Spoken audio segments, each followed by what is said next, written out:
Hello, 8th of June. Actually, that's not my name, but you know what I mean. Little extra here. I'm looking after my friend's plot for a while. He's been away and he should be back by now, which he is, but he's just not got the motivation to come and join us just yet. So, if you remember on the previous videos, I told you I was hoping for some big pumpkins this year. Alas, weather's not played ball. My plants got too big and they had to go out anyway, and unfortunately I had to put them out before I could construct this wall up ahead. So basically it's just several posts, struts, wire and eye hooks across, tensioning it up for some cross-lateral stability. Some 500 and 1000 gauge plastic. It's doubled up because I just did not have the time to start cutting individual pieces, and it hangs over the wire, if you can see underneath there. The wire also stopped it blowing in to some degree. And I went on Saturday and it was a cold day, bit of wind. Just need to tighten up there with an extra strut I've got. But basically I could really feel the difference in here with the temperature. My plants were going so strong, and alas, I had to put them out. So the beginning leaves, ones which were in the greenhouse, which I think you could see on a previous video, have kind of largely died back. But all this front stuff is new growth, and there's definitely a difference within this beast, this fortress pumpkin. That's the gate, by the way. I might be a bit optimistic if you see the width of it. At the moment I'm burying the vine, trying to keep the light out from the nose to encourage root growth, and watering over it to encourage root growth. The backs, the mounds, plenty of liquid food every other day at the moment, and a drenching of water there afterwards. And I think I'm beginning to get the first of the side shoots, first male flowers as well.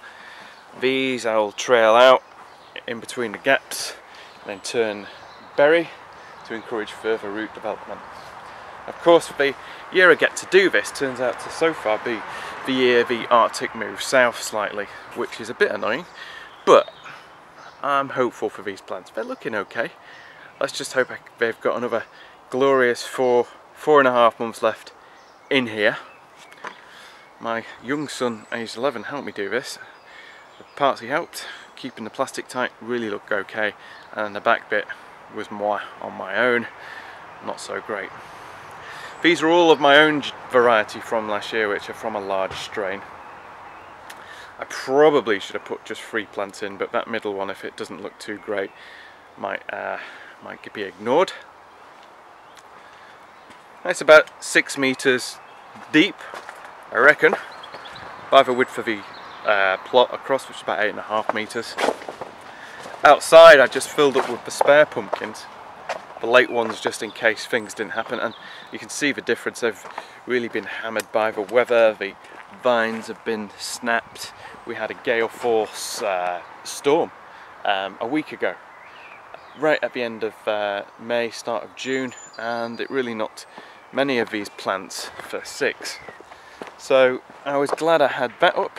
Well, actually I didn't. I had the temporary glass around the edge, but it was enough to break and delay the weather. You can see what happens when they're exposed. They've got to put on all that regrowth, and these plants are about 3 or 4 weeks behind. And as you get closer to the shelter, they look healthier. So I'm going to see how this does this year. Keep an eye on how strong it is, because it is facing west, albeit broke by the hedge over there. One slight amendment here. This is a little bit loose, and I'm hoping for good things. An awful lot of work went into that. I'm just hoping the weather gives me a break. We'll see. Okay, from Pumpkin Fortress, all for now. See you soon. Goodbye.